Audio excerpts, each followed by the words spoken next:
दोस्तों, target with PS Parihar channel में आपका स्वागत है। आइए शुरू करते हैं और देख लेते हैं कि आज के समाचार पत्रों में विद्यार्थी जीवन से संबंधित प्रमुख खबरें कौन-कौन सी हैं। तो वीडियो को जल्दी से लाइक कर दें, शेयर कर दें। जिन छात्रों ने चैनल को अभी भी सब्सक्राइब न किया हो तो जल्दी से सब्सक्राइब कर लें ताकि आप लोगों को भी इसी प्रकार की ऑथेंटिक अपडेट सबसे पहले मिलती रहे।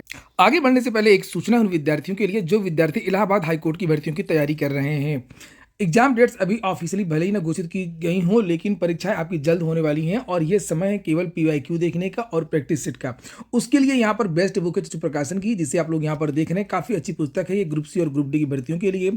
जो लेवल है इलाहाबाद हाईकोर्ट की भर्तियों का, उस हिसाब से इसमें 2450 से ज़्यादा प्रश्न दिए हुए हैं और 25 प्रैक्टिस सेट हैं। 3 साल पेपर भी आपको इसी पुस्तक में मिल जाएंगे। किताबों की दुकानों में आपको जो प्रकाशन की यह बेस्ट बुक मिल जाएगी और अगर आप लोग ऑनलाइन मंगवाना चाहते हैं तो उसकी लिंक मैंने डिस्क्रिप्शन बॉक्स और कमेंट बॉक्स दोनों जगह उपलब्ध करा दी है, तो आप लोग चाहें तो ऑनलाइन भी मंगवा सकते हैं। चलिए बात कर लेते हैं सबसे पहले यूनियन पब्लिक सर्विस कमीशन की, यूपीएससी की। यूपीएससी ने कल यहाँ पर डेट देख सकते हैं आप लोग, 7 नवंबर की डेट है, अपना संशोधित रिवाइज्ड परीक्षा कैलेंडर जारी कर दिया है पूरे साल का, जिसमें बहुत सारी भर्तियों के बारे में जानकारी दी गई है। जैसे एनडीए का जो नोटिफिकेशन है वो कब जारी होगा, कब इसकी परीक्षा होगी, और से यूपीएससी का जो नोटिफिकेशन है वो कब जारी होगा उसके बारे में भी जानकारी दी गई है। और उसमें ये भी बताया गया है कि इसका जो विज्ञापन है वो कब जारी होगा। तो सिविल सर्विसेज प्रीलिम्स का जो विज्ञापन है वो 22 जनवरी यहाँ पर देख सकते हैं आप लोग, लिखा है, लास्ट डेट लिखी हुई है। और इसका एग्जाम 25 मई को होगा इस बार, और उसमें आईएफएस का भी है और सिविल सर्विसेज का दोनों का है। इस तरीके से जितनी भी भर्तियां लोक सेवा आयोग करवाता, चाहे कंबाइंड मेडिकल की हो, चाहे कंबाइंड इंजीनियरिंग सर्विस हो, चाहे एनडीए की भर्तियां हो या कोई भर्ती हो, जो भी निकलता है यूपीएससी, सारी की सारी भर्तियों के जो नोटिफिकेशन है वो कब जारी होंगे और कब इनकी परीक्षाएं होंगी आप लोग जाकर के देख सकते हैं। इसके अलावा बहुत सारी जो तारीखें हैं वो लोक सेवा आयोग, जैसे उत्तर प्रदेश लोक सेवा आयोग करता है, उसने रिजर्व भी रखी है। अगर कोई एग्जाम पोस्टपोन होता है तो इन आरक्षित तारीखों में परीक्षाएं करवाई जा सकेंगी। ये देखिए आप लोग, यूपीएससी का जो मेंस है उसके बारे में भी यहाँ पर जानकारी दी गई है। ये देखिए, मेंस 22 अगस्त को होगा। अगली सूचना है, कल जो सुप्रीम कोर्ट का ऐतिहासिक ऑर्डर आया है उसके बारे में लिखा है, राजस्थान में अनुवादकों की नियुक्ति मामले में आदेश, भर्ती प्रक्रिया के बीच में नियम नहीं बदल सकते हैं। और सुप्रीम कोर्ट ने सरकारी नौकरियों में भर्ती की प्रक्रिया को लेकर के गुरुवार को अहम फैसला दिया है। इसके तहत भर्ती प्रक्रिया शुरू होने के बाद नियुक्तियों के नियमों और अर्हता की शर्तों में बीच में तब तक बदलाव नहीं किया जा सकता है जब तक कि नियम इसकी अनुमति न दे। मुख्य न्यायाधीश डी.वाई. चंद्रचूड़, न्यायमूर्ति हरकेश राय, पी.एस. नरसिम्हा, पंकज मित्तल, मनोज मिश्रा की संवैधानिक पीठ ने यह फैसला दिया है। पीठ ने कहा है कि भर्ती प्रक्रिया शुरुआत में अधिसूचित चयन सूची में रखे जाने के लिए पात्रता मानदंड बीच में नहीं बदल सकते हैं जब तक कि मौजूदा नियम अनुमति न दें। यह भर्ती के लिए विज्ञापन मौजूदा नियमों के खिलाफ न हो। इस तरीके से बहुत सारे जो नियम हैं वो बीच बीच में बदले जाते रहे हैं। आप लोगों ने देखा होगा एएसओ की भर्ती में जो ओ लेवल इसमें मांगा जाता है उसमें भी बहुत सारे छात्रों को ले लिया गया था, विद्यार्थी कोर्ट चले गए थे। एआरओ 2021 लोक सेवा आयोग से भर्ती आई थी उत्तर प्रदेश से, उसमें भी ऐसा ही हुआ था। विज्ञापन में ओ लेवल दिया था और भर्ती प्रक्रिया चल रही थी, और जब रिजल्ट जारी हुआ तो लास्ट में वो लेवल के समकक्ष जितनी भी डिग्रियां थी जो शासनादेश जारी हुआ था उस शासनादेश को बीच में लागू कर दिया गया था। इसी तरीके से 69,000 शिक्षक भर्ती में भी हुआ, और इसी तरीके से ये जो आपका पीसीएस और आरओ एआरओ का एग्जाम हो रहा है इसमें भी नॉर्मलाइजेशन की जो प्रक्रिया है मानकीकरण की, जिसका कोई उल्लेख नोटिफिकेशन में नहीं दिया गया है। मैंने पूरा नोटिफिकेशन कल के वीडियो में आपको दिखाया था, तो लोक सेवा आयोग ने कर दिया है। तो बहुत सारे भर्ती बोर्ड, भर्ती संस्थान वो देश में सबसे बड़े बन जाते हैं, डॉन बन जाते हैं, और वो मन माने मनचाहे बदलाव समय समय पर करते रहते हैं। और ये जो ऑर्डर आया है इससे अब ये रुकेंगे। और यहाँ पर आप लोग देख सकते हैं साफ साफ सुप्रीम कोर्ट ने लिख दिया है कि भर्ती की जो प्रक्रिया है वो कब से शुरू होती है। सरकारी नौकरियों के लिए भर्ती की जो प्रक्रिया है वो विज्ञापन जारी करने से ही शुरू हो जाती है। नोटिफिकेशन जारी हो गया, आप कुछ नहीं कर पाएंगे। जो आपने विज्ञापन में बताया है उसी के अनुसार आपको भर्ती करनी होगी। तो ये नोटिफिकेशन जारी हो चुका है आरओ एआरओ का भी और पीसीएस का भी। आरओ एआरओ का तो एक बार आपने एडमिट कार्ड भी जारी कर दिया था, अगर आपको पता हो। नीचे लिखा है कि रिक्तियां भरने के साथ खत्म होती हैं, और ऐसे में बीच में नियमों दोनों चीजें हैं, ऐसा नहीं है केवल अर्हता, नियमों और अर्हता की शर्तों को बदलना खेल शुरू होने के बाद नियम बदलने के समान होगा। हालांकि बीच बीच में सुप्रीम कोर्ट ऐसे ऑर्डर देता रहा है, और बीच बीच में कभी सरकार के पक्ष में और कभी किसी के पक्ष में। ऐसा नहीं है कि हमेशा से ऐसा ही ऑर्डर देता रहा, उसमें खेल भी होते रहे बीच बीच में, और जैसे कि कोर्ट करता भी है। और बहुत सारे ऐसे भी बदलाव हो गए हैं, सरकार ने किए हैं। जैसे 69,000 में ही कट ऑफ सरकार ने नोटिफिकेशन के बाद लगा दिया 60-65 का मामला, फिर वो सिंगल बेंच डबल बेंच होते हुए सुप्रीम कोर्ट चला गया था। बाद में सरकार के पक्ष में फैसला दिया गया था और ये कहा था कि सरकार उसमें जो कट ऑफ है वो लगा सकती है।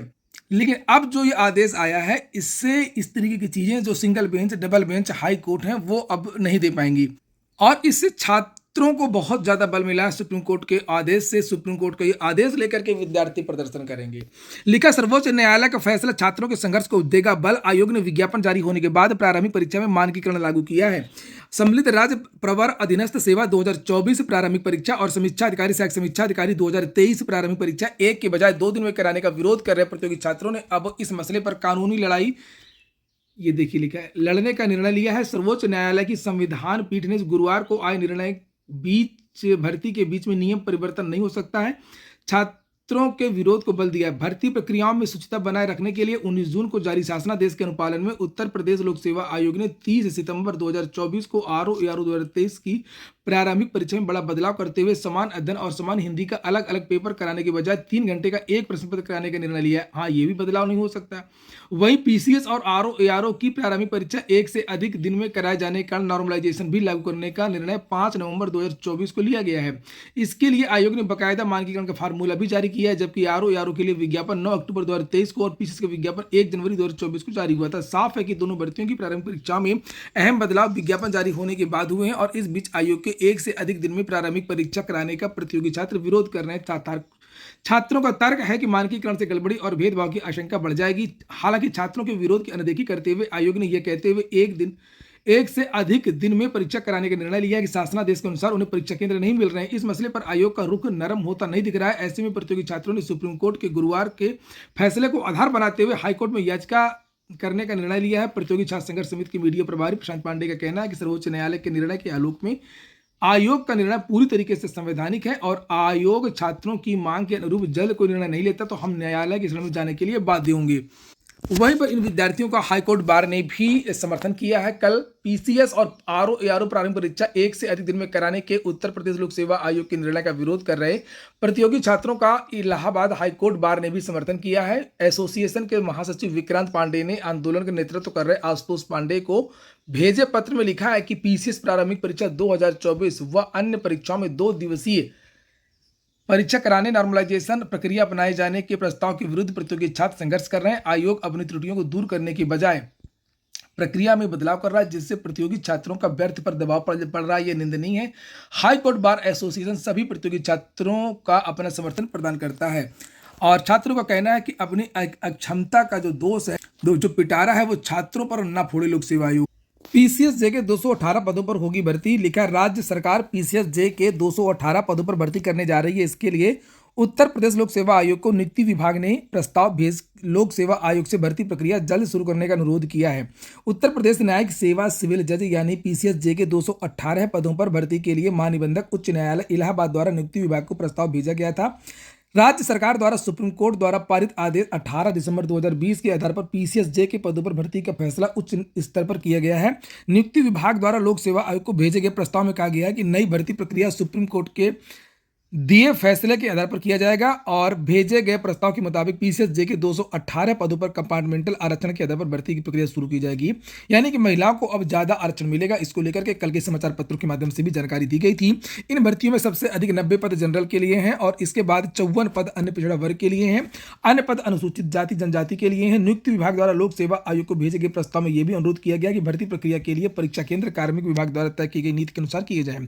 केंद्र तय करते समय भर्तियों की सुविधाओं का ध्यान भी रखा जाए। और यह है कल का पेपर जिसमें जानकारी दी गई थी कि पीसीएस जे में अब महिलाओं को अधिक आरक्षण मिलेगा। नीचे लिखा कि इस तरीके से लाभ दिया जाए। उदाहरण के लिए लंबवत आरक्षण में जनरल का 40% कोटा तय रहता है, यानी कि 10% ईडब्ल्यूएस रहता है और 40% जनरल, 50, 27 ओबीसी, 21 एससी। इस तरीके से कंपार्टमेंटल आरक्षण व्यवस्था के तहत 36 आरक्षण में अब 20% महिला, 5% भूतपूर्व सैनिक, 2% स्वतंत्रता संग्राम सेनानी आश्रित, 4% निःशक्त श्रेणी के व्यक्तियों को आरक्षण का लाभ मिलेगा। इसी तरीके से अनुसूचित जाति जनजाति ओबीसी ईडब्ल्यूएस में भी 36 आरक्षण का लाभ मिलेगा। सभी कैटेगरी में महिलाओं को आरक्षण दिया जाएगा। लिखा कि कंपार्टमेंटल आरक्षण की व्यवस्था भले ही अभी पीसीएस जे में लागू की जा रही है, लेकिन भविष्य में आगे चल करके अन्य भर्तियों में भी इसे लागू करने की मांग उठ सकती है। बिल्कुल उठ सकती है। यह देखने वाला होगा कि कंपार्टमेंटल आरक्षण व्यवस्था सभी भर्तियों में लागू होगा या नहीं, पर मांग उठने के बाद में हाय तौबा मसनत है, आरक्षण अधिक बढ़ जाएगा। अभी तक महिलाओं को उत्तर प्रदेश में 20% का रिजर्वेशन जो सरकारी भर्तियां हैं उसमें दिया जाता है। अगली सूचना है प्राथमिक शिक्षक भर्ती की। एक सांसद हैं, उन्होंने भी विद्यार्थियों के कहने पर एक पत्र लिखा है। ये सांसद हैं प्रिया सरोज, नीचे लिखा होगा, ये कम उम्र की सांसद हैं प्रिया सरोज, और ये इन्होंने लिखा है कि प्राथमिक विद्यालयों में रिक्त 1,42,000 पदों पर भर्ती प्रक्रिया यथाशीघ्र करने के संबंध में भी जो कुछ दिन पहले समाचार पत्रों के माध्यम से जानकारी दी गई थी कि शिक्षा मंत्रालय ने पूरे देश में जितने भी रिक्त पद हैं बेसिक उनको भरने का आदेश दिया है, जिसमें से बिहार में 1,92,000 पद रिक्त हैं, उत्तर प्रदेश में 1,42,000 पद रिक्त है, जिसको सरकार छुपाती रहती है। कहा है संसद ने कि मैं अति विनम्रता पूर्वक आपका ध्यान आकर्षित कराना चाहूंगी कि पिछले 6 वर्षों से उत्तर प्रदेश के प्राथमिक विद्यालयों में रिक्त शिक्षकों के पदों पर संबंधित विभाग की तरफ से कोई ध्यान नहीं दिया जा रहा। राज्य में 1,42,000 से अधिक पद रिक्त हैं, जिसके कारण शिक्षा व्यवस्था प्रभावित हो रही और बेरोजगार युवा बेहतर भविष्य की आशा में वर्तमान सुख से वंचित निराशा का सामना करना पड़ रहे हैं। इस संबंध में युवाओं की ओर से मांग की जा रही है कि इन रिक्त पदों पर तत्काल भर्ती की प्रक्रिया प्रारंभ की जाए। मेरी भी मांग है कि केंद्रीय शिक्षा मंत्रालय के निर्देशों के अनुपालन में इस भर्ती प्रक्रिया को जल्द से जल्द शुरू किया जाए, ताकि प्रदेश की शिक्षा व्यवस्था को सुदृढ़ किया जा सके और युवाओं को अतिशीघ्र रोजगार प्राप्त हो सके। इसी तरीके का एक पत्र अभी 2 दिन पहले चंद्रशेखर रावण ने भी लिखा था। ये वो पत्र है जो चंद्रशेखर आजाद ने लिखा था। यहाँ पर आप इसे देख सकते हैं। उत्तर प्रदेश के प्राथमिक विद्यालयों में रिक्त 1,42,000 पदों पर भर्ती की प्रक्रिया शीघ्र शुरू करने हेतु माननीय मुख्यमंत्री माननीय योगी आदित्यनाथ को पत्र लिखा है। और ये इन्होंने वही बात जो आपने अभी देखी यहाँ पर इन्होंने लिखी। अच्छा, एक बात आपने गौर किया है कि ये जो भी हैं, अभी ये 2 नहीं है, बहुत सारे ऐसे नए सांसद और विधायक हैं जो भर्तियों से संबंधित मुद्दे को रखते हैं, और जो बूढ़े टाइप के जो थके हुए जो सांसद हैं, 8-8 बार के 6-6 बार के 7-7 बार के सांसद और विधायक और मंत्री हैं, वो उनको कभी आप जल्दी नहीं देखेंगे संसद में या विधानसभा में मुद्दा उठाते हुए। मैं इन लोगों की नीतियों का समर्थन नहीं करता। ऐसा नहीं है कि मैं चंद्रशेखर रावण, प्रिया सरोज और अनिल प्रधान है चित्रकूट के, वो भी कई बार उन्होंने बेसिक का मुद्दा रखा है। इन राजनीतिक पार्टी से मेरा कोई संबंध नहीं है। ये चैनल किसी भी पार्टी, किसी भी समर्थन, किसी भी नेता का कोई समर्थन नहीं करता है, लेकिन जो बात भर्तियों करेगा उसका समर्थन करता है, उस बात का समर्थन करता है।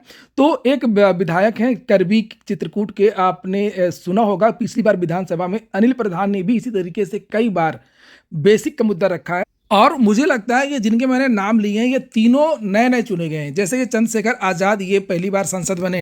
ये अनिल प्रधान की फोटो है, यूपी के सबसे गरीब विधायक बताए जाते हैं, और लेकिन दिल बड़ा है। और ये भी पहली बार विधायक बने, इन्होंने भी मुद्दा उठाया है।